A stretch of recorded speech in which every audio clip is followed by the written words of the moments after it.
Ağac əkmək üçün çala bölgələrə görə hansı fəsillərdə qazılır? Bu videoda bununla bağlı danışacağım.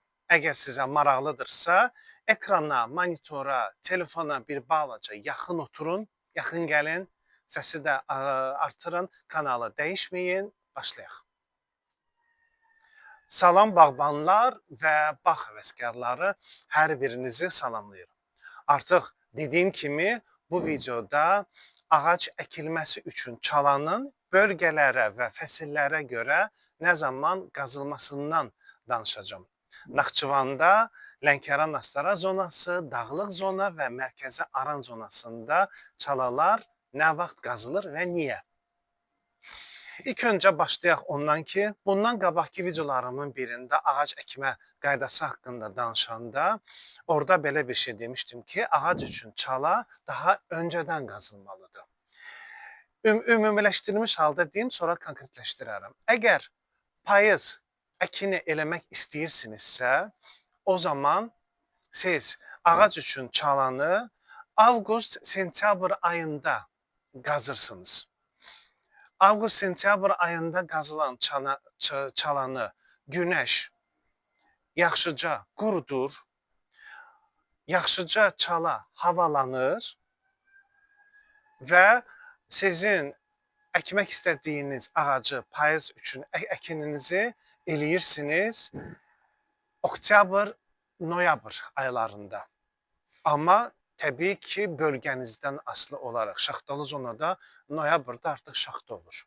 Yox, əgər yaz əkimi eləmək istəyirsinizsə, o zaman siz çalanı qazırsınız oktyabr, noyabr aylarında və ağacınızı əkirsiniz yazda bölgənizdən asılı olaraq fevralın ortalarından martın sonu, aprelin əvvəllərinə qədər.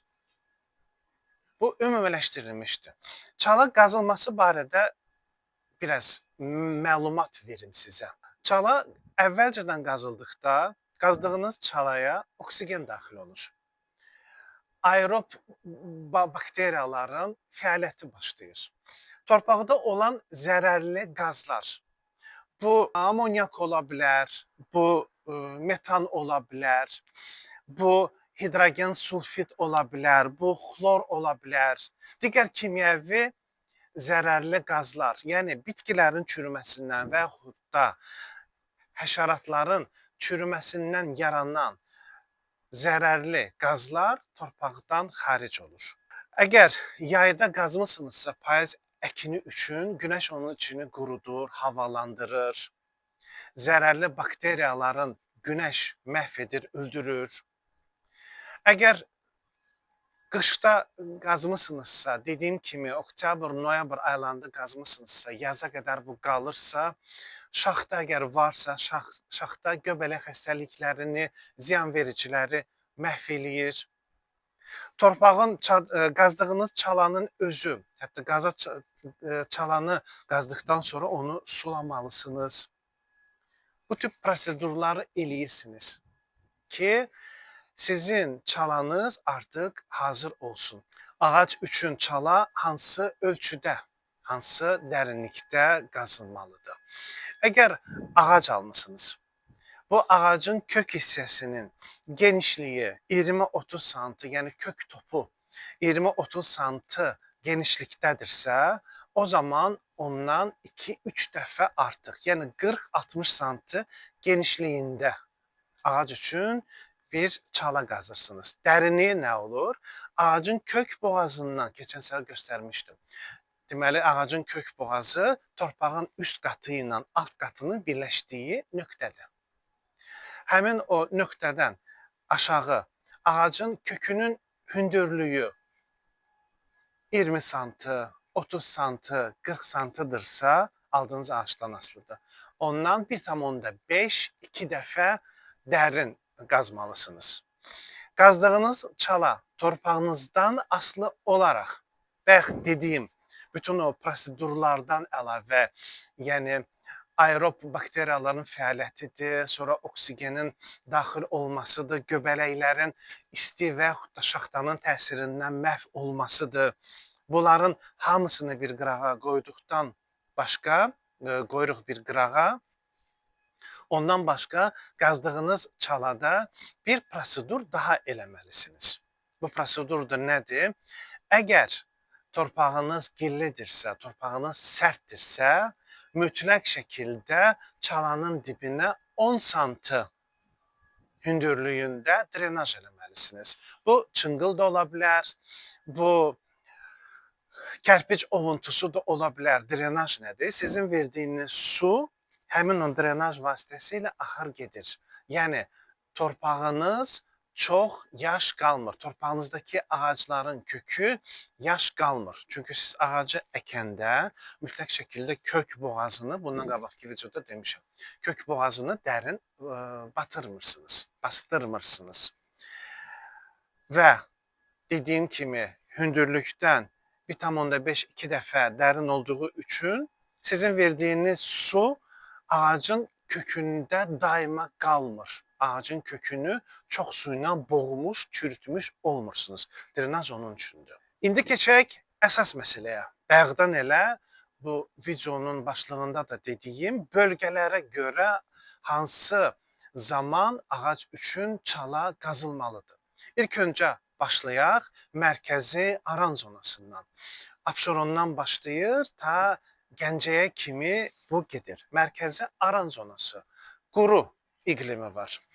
Bu bölgələr üçün çala minimum 4-6 həftə əvvəlcədən qazılmalıdır. Qazdığınız çala ölçüləri dedim, genişliyini dedim, hündürlüyünü dedim, mütləq şəkildə düz qazılmalıdır. Mütləq şəkildə qazıldıqdan sonra içi yaxşıca sulanmalıdır və fikir verin, su qalacaq yoxsa yox. Su qalırsa, torpağınız sərtdirsə, o zaman drenaj sistemini edin. Deməli, mərkəzi aran zonası Abşerondan tutulmuş da Gəncəyə kimi 4-6 həftə əvvəl çalanızı qazırsınız və payızdan tutmuş yaza qədər ağacınızı əkə bilərsiniz. Dağ ətəyi zonası. Bu Azərbaycanın şimalı, Azərbaycanın cənubu və Azərbaycanın qərbi zonasında. Burada ağaclar üçün çala qazılır. Payızda, yəni bu dağ ətəyi zonası və dediyim bu zonalar adətən rütubətli zonalardır. Bunlar üçün rütubətli və şaxtalı zonalardır, belə deyək. Bu zonalar üçün, ağac üçün çala qazılır payızda.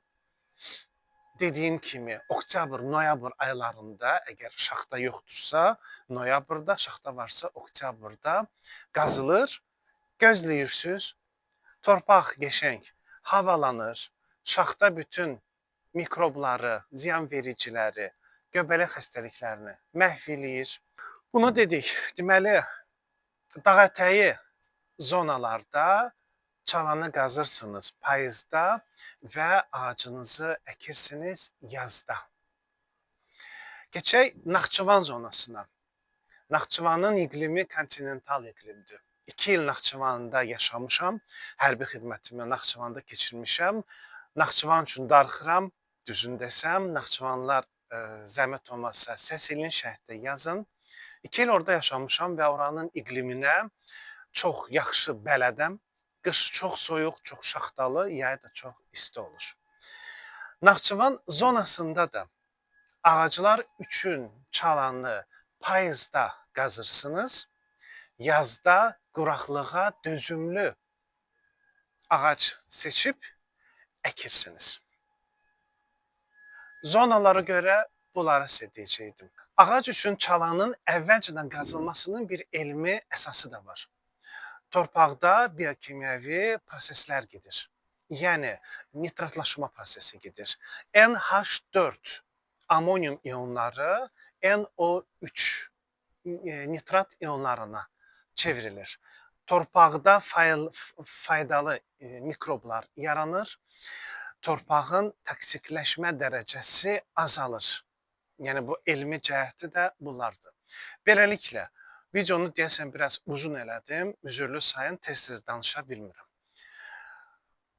Beləliklə, bundan qabaqki videomun birində dediyim kimi, siz ağac əkərkən ağac üçün çala qazmırsınız. Siz ağac üçün bundan sonraki 10, 15, 20 və yaxud da 100 il yaşayan ağac üçün bir ev qurmuş olursunuz.